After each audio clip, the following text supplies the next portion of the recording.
Bonjour les camarades et les collègues de la santé et de l'action sociale. Nous nous retrouvons pour le numéro 2 de notre journal de la santé et de l'action sociale à Lot-et-Garonne. Merci pour vos retours positifs suite à la diffusion du premier numéro. On vous parlait lors du numéro précédent de la fermeture de la maison médicale de la Grave. Nous allons retrouver le témoignage sur place des camarades qui étaient présents le 31 mai lors de ce rassemblement. En fait, nous nous réunissons ici le 31 donc, parce que c'est la date fatidique, c'est la date de la fermeture de la maison de garde médicale sur le site de la Grave, qui voit passer plus de 10 000 patients par an. L'ARS a donc appris à la maison de garde de façon très violente et très subite qu'elle refusait de donner la subvention de 85 000 € pour la faire fonctionner, puisqu'elle fonctionne en mode association. On accueille ici sur cette maison médicale à partir du soir 20h jusque tout le week-end des patients, des jeunes mineurs qui n'ont pas toujours leurs droits sociaux, etc. et qui sont dans une grande précarité. On nous demande de leur dire, donc, ne serait-ce que jeudi, quand ils vont venir, non, c'est fermé. Il faudra que vous appeliez à ce numéro, c'est-à-dire une régulation qui fera comme au niveau des urgences et qui estimera est-ce que c'est pertinent de vous envoyer aux urgences, est-ce que c'est pas pertinent. Donc là, on a aussi un risque de perte de chance pour les patients, inexorablement, et des risques de violence aussi pour les soignants qui restent ici, puisqu'ils vont demander expressément de se faire soigner. Alors si c'est comme ça qu'on compte désengorger les urgences, je pense qu'on ne s'y prend pas de la bonne façon. Merci Sylvie, on va enchaîner sur le prochain sujet. Si vous êtes dans le secteur du médico-social et du social, vous connaissez forcément le slogan 183 € pour toutes et tous. Nous allons retrouver deux militantes de la CGT Arras qui ont lancé cette pétition et qui reviennent pour nous sur ce sujet. Bonjour, je me présente, je suis Cathy Gallier et je suis assistante, anciennement secrétaire à l'APF à Colomiers. Et donc moi c'est Léonore Manderly, je suis éducatrice au foyer par gaminière. Donc je fais partie des salariés qui n'ont pas bénéficié des 183 €. Contrairement à moi. Pourquoi cette pétition aujourd'hui ? Parce que déjà, il y a l'Assemblée Générale donc, de Nexem, qu'il y a des négociations en cours pour la CCUE, pour dire que nous sommes toujours présents, que nous sommes toujours là sur nos postes. Et toujours unis et solidaires les uns des autres, puisqu'on travaille ensemble. Et qu'on n'a toujours pas eu les 183, dont l'origine vient d'après le Covid. C'est vrai qu'il y a eu de grosses mobilisations à ce moment-là. Le Covid a permis de révéler certaines, au niveau problématiques professionnelles. Dans le public, ils l'ont eu. Et dans le social, ça a dû se battre. Exactement. Il y a eu des mobilisations importantes. On s'est battu pour montrer que nous aussi, on était essentiels et qu'on avait besoin de ces... Et on méritait, j'aime pas ce mot, mais était nécessaire pour nous aussi. Le problème, c'est qu'ils l'ont donné à une partie et pas à tous, en voulant sûrement diviser, ou quelles que soient leurs raisons. En tout cas, ça n'a pas marché, puisqu'on est unis, on travaille ensemble et qu'on continue à se battre pour que tout le monde puisse l'avoir. Et c'est vrai que pour la CGT, on est présent. On relance de manière régulière ce débat-là dans toutes les instances en disant voilà, les 183 €, c'est pour tout le monde. Tout le monde fait partie de l'établissement, quel que soit le poste, que ce soit la secrétaire, que ce soit l'ouvrier, que ce soit la cadre administratif, que ce soit les enseignants. Tout le monde fait partie du projet autour de l'usager et des enfants. Et pour ceux qui veulent signer cette pétition, elle est toujours en ligne sur le blog de la CGT Arras. Donc restons mobilisés et continuons à faire circuler et à maintenir cette question toujours dans nos établissements. Voilà. 183 €, nous les voulons pour toutes et tous. Mardi 20 juin, nous organisions avec les camarades du centre hospitalier Comminges Pyrénées à Saint-Gaudens une journée de mobilisation dans le cadre de la journée de mobilisation nationale de la santé et de l'action sociale. Notre système de santé est à l'agonie. Les soins assurés par des professionnels de la santé dans les établissements hospitaliers et d'autres structures médicales, les activités de l'action sociale en passant par les activités d'hébergement médico-social sont à bout de souffle. Tous ces services à la personne sont méprisés par le gouvernement. Ils ne tiennent que par la volonté et le dévouement du personnel qui reste. Ça suffit, notre santé est en danger. À l'hôpital de Saint-Gaudens, des services entiers sont menacés de fermeture, soit par manque de personnel médical, soit par manque de personnel paramédical. Les urgences, la réanimation, la maternité, la chirurgie, la gériatrie, l'oncologie, l'endoscopie sont concernés. Où irons-nous nous faire soigner si ces services ferment? À Toulouse, peut-être avec des rendez-vous à 6, 9 mois, voire plus, car ils n'ont pas la capacité de recevoir toute notre population. Ils sont comme nous en décadence. Si nous voulons garder nos services ouverts à Saint-Gaudens, il est essentiel que notre direction mette en place une politique d'attractivité et de fidélisation pour éviter la fuite des soignants.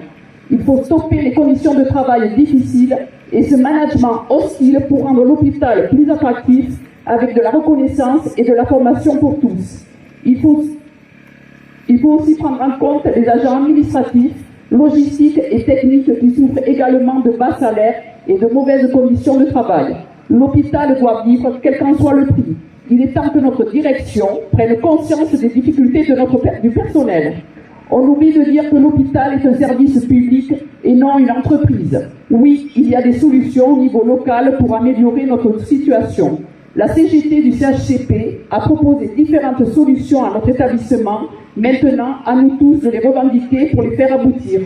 Nous ne pouvons pas accepter cette situation. Nous exigeons des moyens humains et financiers pour garantir un service public de santé et d'action sociale de qualité pour tous. Nous appelons à la mobilisation générale des Commingeois pour défendre nos droits et nos métiers. Nous sommes la CGT, nous sommes la santé, nous sommes l'action sociale. Merci pour votre écoute et vive le Comminges.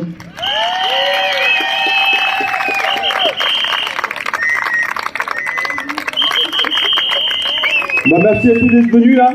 Ouais, faire un peu de bruit quand même, on va se faire entendre. On retrouve maintenant notre chronique récurrente, la météo des élections. Très belle victoire de la CGT à la clinique Ambroise Paré. Nouvelle liste dans cet établissement. Résultat, nous obtenions 8 sièges sur 11, 67,71% de représentativité. La CFDT, qui était la première organisation syndicale auparavant, ne conserve que 3 sièges. Bravo à la CGT Ambroise Paré, bravo à cette jeune équipe. Nous restons dans le domaine des cliniques. À la clinique Pasteur, les résultats viennent de tomber. Premier collège employé, la CGT obtient 7 sièges sur 7. Deuxième collège technicien, la CGT obtient 5 sièges sur 7. Carence dans le troisième collège. La CGT aura donc 12 sièges sur 14 et une représentativité de plus de 70% dans cet établissement. Les camarades de la clinique Pasteur, toujours présents dans les manifestations et dans leur établissement, ont obtenu la confiance des salariés de la clinique. Dernier résultat dans les cliniques, le groupe Ramsay Clinique Croix du Sud, la CGT conserve sa deuxième place dans cet établissement avec un score de 28,09%, nombre de sièges inchangés. Il y avait 4 listes en lice, c'est la CFDT qui devient la première organisation au détriment de Sud qui passe de la première à la troisième place. Enfin, pour terminer la météo des élections, le médico-social, donc l'association Réseau, la CGT obtient, dans une alliance avec Sud, 8 sièges, Force ouvrière 1 siège et l'UNSA 5 sièges. La CGT Sud reste largement majoritaire au premier tour avec un résultat des élections de 63,48% des voix. La représentativité de la CGT s'élèvera donc à 40,27% dans cet établissement. Belle victoire une fois de plus de la CGT. Dans la vie démocratique d'un établissement, les élections ne sont pas la finalité. Après avoir été élu, il convient d'être bien formé. Et nous allons retrouver un reportage lors de notre dernière formation CSE-CSCT que nous avons organisée début juin. Nous avons eu nos élections en mars 2023. Nous sommes satisfaits des résultats puisque nous avons obtenu un taux de représentativité de 50,2%. Et nous avons 20 élus au CSE sur 34 élus au total. Donc nous avons ressenti de forts besoins de formation pour tous ces élus. On a pu faire venir 10 personnes sur les 20 à cette première session et on espère pouvoir faire venir les 10 autres dans les mois qui viennent sur une autre formation CGT qui nous apparaît très claire et très instructive et qui nous a apporté beaucoup. Voilà, donc j'ai fait la formation santé, sécurité et conditions de travail. Ça a apporté de l'eau à mon moulin pour mon travail d'élu CSE au sein de mon centre. Donc la formation, le but là, c'est de comprendre les fonctionnements des CSE. C'est ce qu'à la CGT on appelle outiller pour le mandat. Hein. Et spécifiquement, à l'intérieur des fonctionnements du CSE, les questions de santé, sécurité et conditions de travail. Donc ça va être autour des possibilités de droit d'alerte, de dangers graves et imminents, d'enquête pour accidents graves. Bref, du fait surtout, en fait, s'il y a un concept central, c'est de se réapproprier, nous les salariés, la question de la santé et de la sécurité au travail. Nous travaillons à l'Oncopole Claudius Regaud à Toulouse. Je suis secrétaire du CSE. Je suis la trésorière. Et voilà, nous venons de passer 5 jours de formation et ça a été très instructif. Et vraiment aucun regret de cette formation et au contraire, là on est armé pour le retour dans notre entreprise et mettre les choses en place telles qu'elles doivent être en fait. Et c'est ça qui nous a vraiment éclairé sur ces 5 jours que l'on vient de passer avec eux. Il y avait une quinzaine de stagiaires, ce qui était une gageure hein, cette fois, ce qui est un gros groupe, mais c'était un groupe excellent, avec des camarades très nombreux de Claudius Regaud, des camarades d'associations plus petites comme le DAC 31, et des camarades de l'ASEI, camarades de l'ANRAS. Alors moi je suis Brigitte du DAC 31, tout nouvellement élue au CSE. Cette formation m'a apporté beaucoup d'éléments pour pouvoir mieux défendre les droits des salariés en termes de collectif et en termes individuels. Je dirais que cette formation a été vraiment très enrichissante, très bien amenée et je la mettrai en top 5 de toutes les formations que j'ai faites et je travaille depuis plus de 40 ans. Donc merci beaucoup. Merci beaucoup. Franchement c'est vrai, c'était excellent. Même les supports que vous avez présentés, proposés, surtout la mise en situation hier en CSE, c'était vraiment topissime. Moi perso, c'est excellent. Basé sur les expériences de terrain, sur du concret, sur vraiment de la mise en pratique, vraiment excellent. Merci beaucoup. Merci.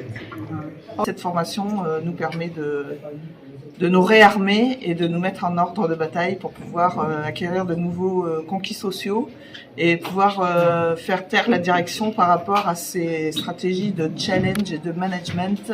Enfin, pour terminer, cette période est marquée par une forte mobilisation des camarades qui nous rejoignent de plus en plus nombreux en venant adhérer à la CGT, pour être plus fort dans son entreprise, pour défendre mieux les conditions de travail, pour être une force de proposition collective dans l'établissement. Nous vous appelons plus que jamais à venir rejoindre les rangs de la CGT. Ainsi touche à sa fin ce deuxième journal de la santé et action sociale que j'ai eu le plaisir de vous présenter. Je vous encourage vivement à venir faire vos commentaires, à venir consulter notre site internet et notre site. N'hésitez pas à partager le contenu de ce journal à vos collègues. Plus nous serons vus et plus notre action prendra de l'importance. Bonnes vacances à tous et toutes, nous en aurons besoin.